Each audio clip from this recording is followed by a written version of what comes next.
City India news Telugu.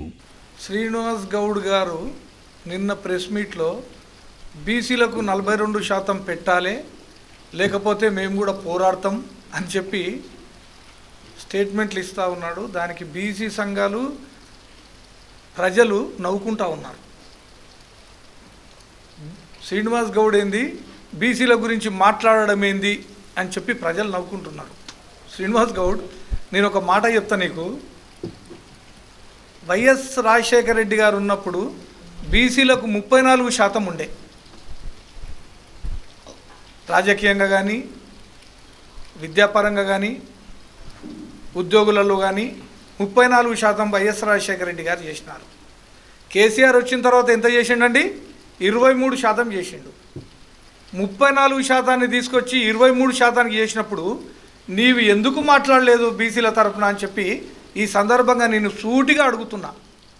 బీసీలు కాంగ్రెస్ ప్రభుత్వం వచ్చి కులగణన చేసి 42% చేస్తే ఆ 42% ఇంప్లిమెంట్ చేయండి అని చెప్పి నీవు ఇప్పుడు మాట్లాడుతున్నావు.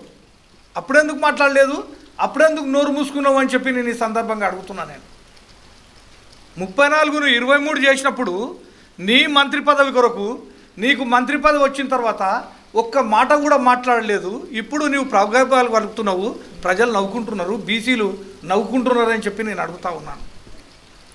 నీకు మంత్రి పదవి రావడమే బీసీ కోటాలో వచ్చింది.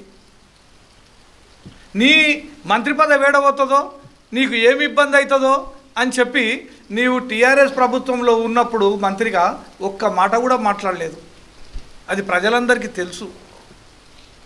ఇంకొక ముఖ్య విషయం ఏమంటే 119 నియోజకవర్గాల్లో యాదవులకు 3 సీట్లు ఇచ్చిండు, 3 నుంచి 4, గౌడ్లకు 3 నుంచి 4 ఎమ్మెల్యే టికెట్లు ఇచ్చిండ్రు, ముదిరాజులకు 0 ఇచ్చిండు. మళ్ళీ నీవు ముదిరాజులకు 0 ఇచ్చినప్పుడు నీవు ఒక్క మాటనన్నా మాట్లాడినావా? మొన్న కులగణన చేసినప్పుడు 24 లక్షల మంది ముదిరాజులు ఉన్నారు బీసీలు అధికారికంగా, 20 లక్షల మంది యాదవులు ఉన్నారు, 16 లక్షల మంది గౌడ్లు ఉన్నారు, 14 లక్షల మంది మున్నూరు కాపులు ఉన్నారు. మళ్ళీ నువ్వు ఒక్కసారన్నా మాట్లాడినావా? 25 లక్షల మంది, 24 లక్షల మంది ముదిరాజులు, 20 లక్షల మంది యాదవులు, 16 లక్షల మంది గౌడ్లు ఉన్నప్పుడు వీళ్ళకు టికెట్లు ఎందుకు ఇస్తలేవు అని చెప్పి నీవు ఒక్క మాటనన్నా మాట్లాడినావా? ఇప్పుడు నీకు జ్ఞాపకం వస్తుందా? బీసీలు అంటే 42% రేవంత్ రెడ్డి గారు కులగణన చేసి అధికారికంగా ఒక లెక్కలు తీసి అధికారికంగా లెక్కలను ప్రకటించి హైదరాబాద్ నుంచి ఢిల్లీకి పోయి ఢిల్లీలో మంత్రులందరినీ నిన్న కలిసి ఈరోజు కూడా మీటింగ్ పెట్టి 42% సాధించుకునే విధంగా 9th షెడ్యూల్లో పార్లమెంట్లో పెట్టి దాన్ని మార్పిచ్చి బీజేపీ ప్రభుత్వం పైన ఒత్తిడి తెచ్చి దీన్ని ఇంప్లిమెంట్ చేయాలని చెప్పేసి మా కాంగ్రెస్ పార్టీ మా నాయకుడు కొట్లాడుతూ ఉంటే నీవు నిన్నొచ్చి నిజంగా ప్రెస్ మీట్ పెట్టడం అనేది నిజంగా ప్రజలు నవ్వుతూ ఉన్నారు.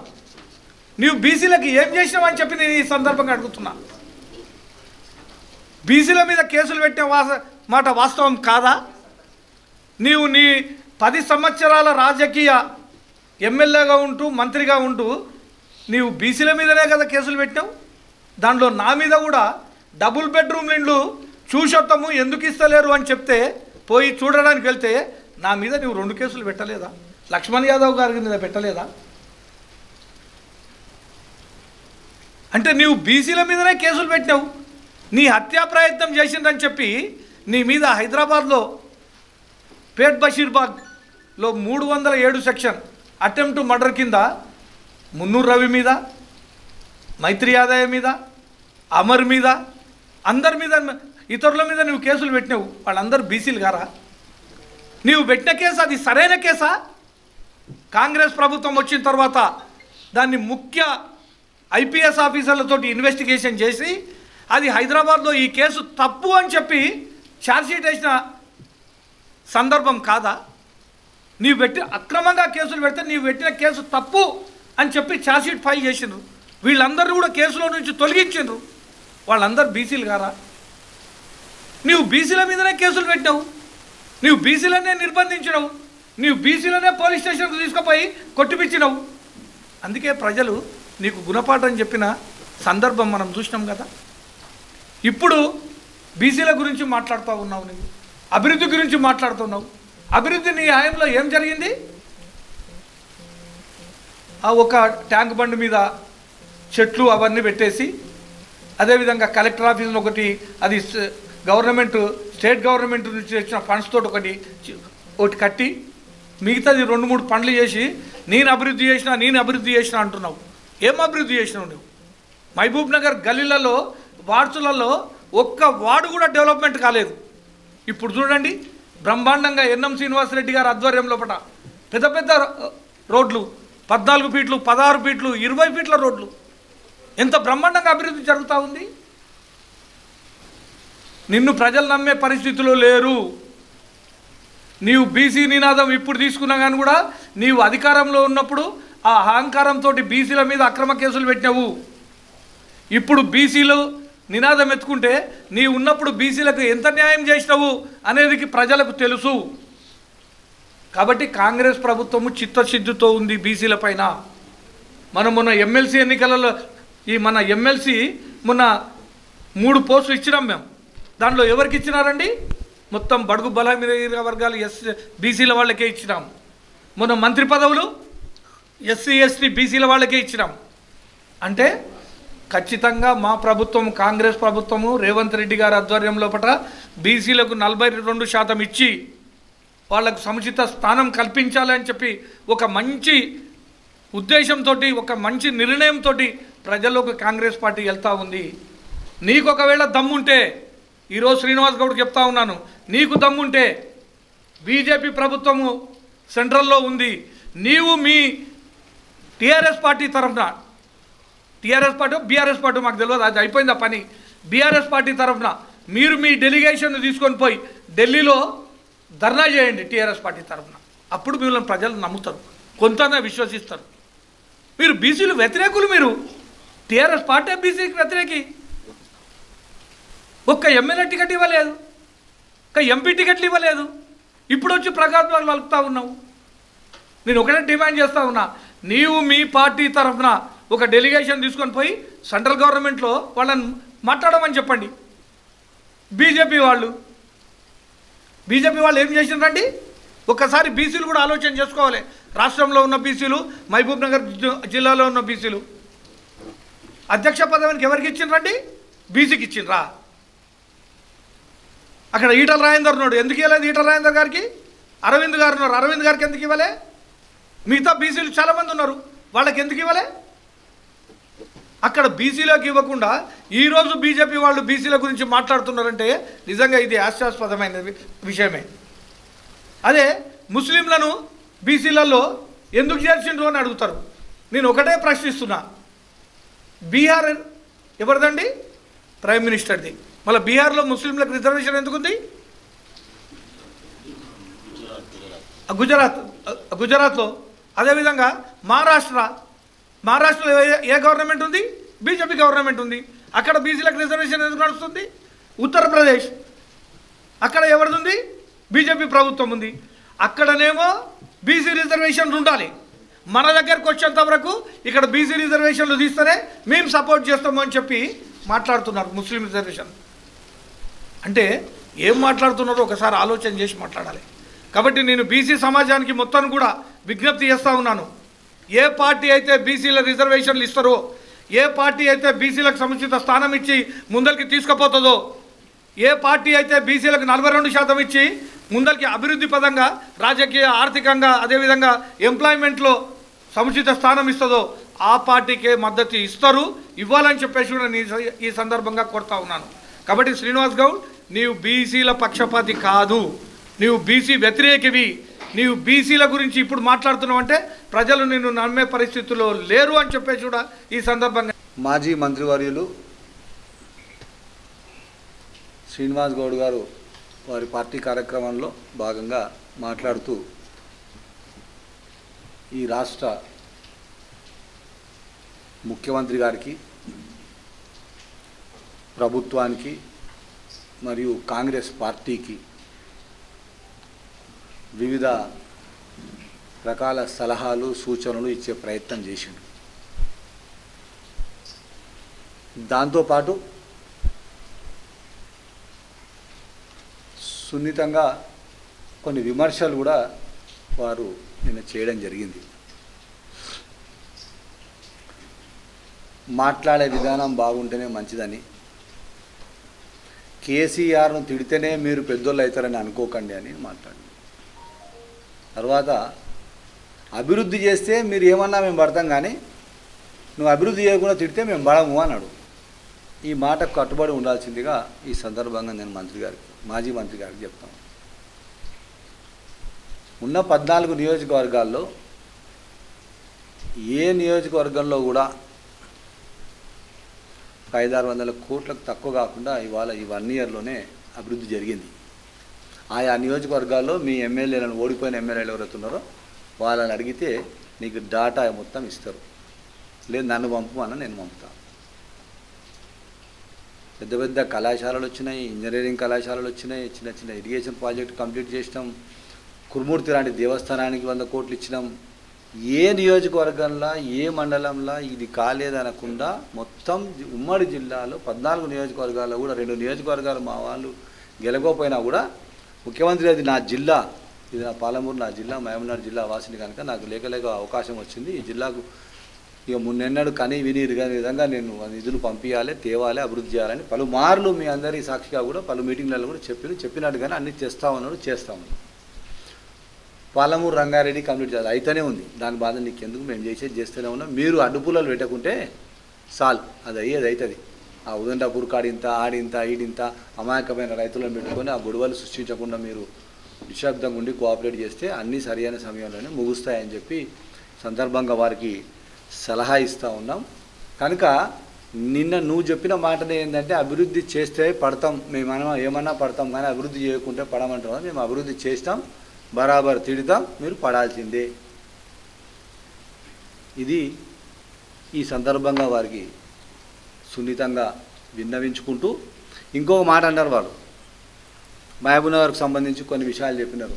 మహబూబ్నగర్లో నేను అది చేసిన ఇది చేసిన అవన్నీ పెండింగ్ పెట్టకండి, అది చేయండి, నేను అది పాత కలెక్టరేట్లో హోటల్ నేను ఎవరికి లీజ్కి ఇవ్వలేదు, క్లియర్ ఉంది, ఫైల్ తెప్పించుకోండి, అది స్టార్ట్ చేయండి.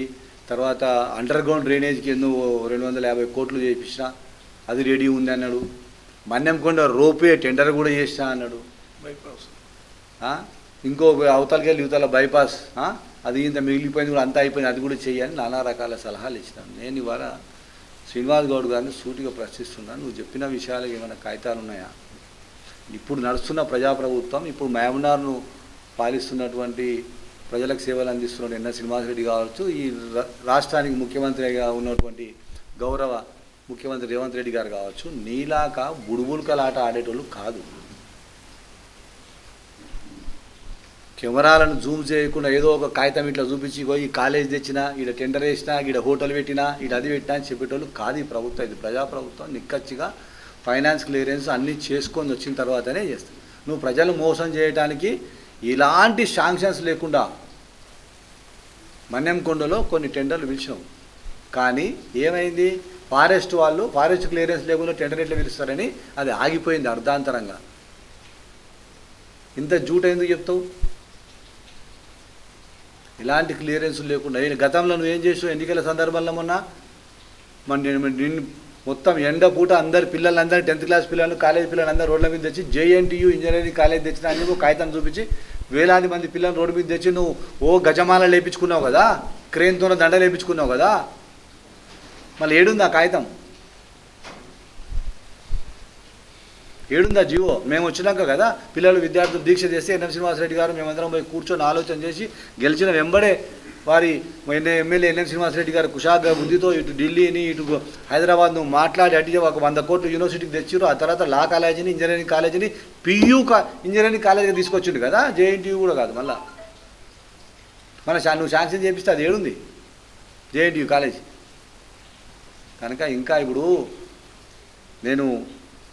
నాకు ఇప్పుడు శ్రీనివాస్ గౌడ్ను ఎక్కువ విమర్శించాలంటే కూడా నాకు మంచిగా అనిపిస్తలేదు. అంటే సచిన పామును ఊగే ఎన్నిసార్లు చంపుతామనేటట్టు పరిస్థితి అయిపోయింది. ఆయన మాత్రం శ్రీనివాస్ గౌడ్ గారు మాత్రం ఎటు పని లేదు, ఏమి తోయక అంతకుముందు అంటే ఏదో చేస్తుండే వాళ్ళ పార్టీలో ఆడ ఇప్పుడు అది లేదు పరిస్థితి, ఇది లేదు. ఇప్పుడు మాకేదో కొత్తగా సలహాలు ఇచ్చే ప్రయత్నం చేస్తాను.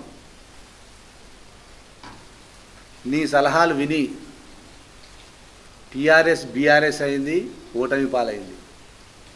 నీ సలహాలు విని కేసీఆర్ కేసులు ఇరికిండు, కేటీఆర్ కేసులు ఇరికిండు, కవిత ఆల్రెడీ జైలు కొయ్యొచ్చింది. ఇంకా ఈ భూమి మీద ఎవ్వరిది సలహాలు వినే పరిస్థితులు లేడు శ్రీనివాస్ గౌడ్. దయచేసి నీవు ఎంత నిశ్శబ్దంగా ఉంటే నీకు అంత గౌరవం. మాకు తెలుసు మేమేం చేయాలో ప్రజాప్రభుత్వంలో, ప్రజలకు ఏమవసరం, పాలమూరు ప్రజలకు ఏమవసరం, మహబూబ్నగర్ ప్రజలకు ఏమవసరం, ఎవరు బాధలో ఉన్నారు, ఎవరు ఇబ్బందులలో ఉన్నారు, ఎవరు గత 10 ఏళ్ల బాధితులుగా ఉన్నారు, ఏ బాధితులకి ఎట్లా న్యాయం చేయాలో మాకు తెలుసు. మేము దశల వారీగా ఒక్కొక్కటిగా చేస్తూ ఉన్నాం. నీ బాధ అంతా ఏంటంటే ఈ ప్రజలు, ఈ మహబూబ్నగర్ నియోజకవర్గ ప్రజలు, పిల్లలు, బడుగు బలహీన వర్గాల వాళ్ళు ఎవరు చదువుకోవద్దు, ఎవరు పై చదవద్దు, ఎవడు మంచి వ్యాపారాలు చేయొద్దు, ఎవడు అభివృద్ధి కావద్దు, అందరు ఈయనే మటన్ మార్కెట్ల కాడ, కూరగాయల మార్కెట్ల కాడ గొర్రెలు అమ్ముకుంటా, బర్రెలు అమ్ముకుంటా ఇట్లకెళ్ళి తిరగాలని మంచి సెంటర్లల్లో కూరగాయల మార్కెట్లు, చేపల మార్కెట్లు, మటన్ మార్కెట్లు అని కట్టిన 1 కోట్ల రూపాయలు పెట్టి దాన్ని ఇవాళ విఘ్నులైనటువంటి పెద్దలు ఇవాళ కుశాకర బుద్ధితో ఏం చేస్తున్నారు? ఇవాళ డాక్టర్ బిఆర్ అంబేద్కర్ గారు, తర్వాత మన పూలే అంబేద్కర్ గారి పేరు మీద విజ్ఞాన భవన్ కడతా ఉన్నారు, నాలెడ్జ్ సెంటర్ కడతా ఉన్నారు, లైబ్రరీ కడతా ఉన్నారు. అక్కడేమో స్కిల్ డెవలప్మెంట్ సెంటర్ పెడతా ఉన్నాం మెట్టుగడ్డలో. ఈ రకంగా మనుషుల జీవితంలోనే మార్పు రావాలంటే విద్య ఒకటే కారణము, విద్య ఒకటే మార్గం. కనుక ప్రజలను విద్యావంతులను చేయాలి, రాబో తరాలను అన్ని రంగాల్లో కూడా మంచిగా చేయాలని విశాలమైనటువంటి దృక్పథంతో ఆలోచన చేసి మహబూబ్నగర్ కానీ, ఈ జిల్లాను కానీ, రాష్ట్రాన్ని కానీ అభివృద్ధి చేస్తూ ఉంది కాంగ్రెస్ పార్టీ. మీ సలహాలు సూచనలు ఏమీ అవసరం లేదు. ఇంకో మాట కూడా అన్నాడు, పిలిస్తే నేను కూడా వస్తాను ముఖ్యమంత్రి, అది ఆశపడుతున్నట్టున్నాడు, పిలిస్తే పోదామని. పని కదరా నాయన అంటున్నాడు ముఖ్యమంత్రి గారు, మీకు ఎవరు సలహాలు ఇస్తున్నారు అని. ఆడ సలహాలు ఇచ్చేటోళ్ళు మస్తుగా ఉన్నారు, అంత వ్యవస్థ మంచిగా ఉంది మా వ్యవస్థ. నీ సలహాలు వినే పాపం పెద్ద మంచి భ్రష్ పట్టిండు, మొత్తం వాళ్ళ కొంప వాళ్ళ ఫ్యామిలీ అంతా నాశనం పట్టించినావు. ఇక మళ్ళీ ఇక్కడ వచ్చే ప్రయత్నం చేస్తున్నామేమో. అసలు ఏం అవకాశం ఉండదు నీకు. కనుక ఇవన్నీ బంద్ చేసుకొని ఉంటే మహబూబ్నగర్ మంచిగా బాగుపడుతుంది, మంచిగా అవుతుంది. ఇక పాత కలెక్టరేట్ల హోటల్ ఎవరికి ఏరే అన్నావు, అంత తీస్తే అన్నీ బయటకు వస్తాయి. పాత కలెక్టరేట్ల ఎవరికి ఇచ్చావు బయటకు వచ్చింది ఆల్రెడీ. అది ఎట్లా క్యాన్సల్, అవన్నీ ఎందుకు, ఇక తీస్తే బాగుండదు. ఇంకా తర్వాత అదేంది బైపాస్ రోడ్లో ఒకటి స్పోర్ట్స్ పేరు మీద నీ ట్రస్ట్కు చేసుకున్నావు, అది క్యాన్సిల్ చేసుకున్నావు. ఇవన్నీ ఎందుకు? ఇప్పుడు మేము కూడా వ్యక్తిగత ఆరోపణలకు, వ్యక్తిగత దూషణలకు, లేకపోతే వ్యక్తిగతంగా సాధించడానికి నీలాక అటువంటి పని మేము చేస్తలేము. చేసే ఆలోచన మాకు లేదు, మాకు టైం లేదు. మేము అభివృద్ధి ప్రజా సమస్యల మీదే సీరియస్గా అందరం మొత్తం కాంగ్రెస్ పార్టీ అంతా ఒక టీం వర్క్ అయ్యి ఒకరొక సబ్జెక్టు డివైడ్ చేసుకొని చాలా డెప్త్లో పోయి పనిచేస్తూ ఉన్నాం. ప్రజలలో ఎక్కడ ఏం సమస్య ఉంది, ఆ సమస్యకు పరిష్కారం ఏంది, ఏ లెవెల్లో చేస్తాం, ఎట్లా చేస్తామని అందరం పేపర్ వర్క్ చేస్తూ ఉన్నాం, డెవలప్మెంట్ చేస్తూ ఉన్నాం, ఆ సమస్యల పరిష్కార దిశగా కృషి చేస్తూ ఉన్నాం. ఇవాళ చెప్తా ఉన్నాడు కక్షలకు పోవద్దు, కార్పొరేషన్ పోవద్దు, ఎలక్షన్ అయిపోయింది, అంత అయిపోయింది అంటే ఇక నీవు 10 ఏళ్ళు చేసింది ఏంది ఆయన? ఇప్పుడు వచ్చి అదేదో ఉర్దూలో సామెత ఉంది, 100 ఎలుకలు తిన్న పిల్లి తీర్థయాత్రలు పోయిందంట. సిగ్గుడాలే మాట్లాడడానికి. ఒక్కనొక్కని ఏరేరి ఇళ్ళల్లో పోయి గుసాయించి తప్పుడు కేసులు పెట్టి జైళ్ళల్లో పెట్టి బట్టలు ఇప్పించి కొట్టిపించి పెళ్ళాం పిల్లల్ని అగుడు చేసి కుటుంబాల ఉసురు పోసుకున్నది నీవు. ఇవాళ 18 నెలలు అవుతున్నది మేము వచ్చి ఎవరైనా చేస్తాం. అట్లా ఒక అక్రమ కేసు అని ఉందా అని మా పీరియడ్ కేసులే లేవు, అక్రమ కేసు అంగా దూరం మాట. కనుక శ్రీనివాస్ గౌడ్కి సందర్భంగా ఈ మీడియా మిత్రుల ద్వారా సలహా ఇస్తూ ఉన్నా, నీవు అన్నీ మూసుకొని కూర్చుంటే నీకు మంచిది, మహబూబ్నగర్కి మంచిది.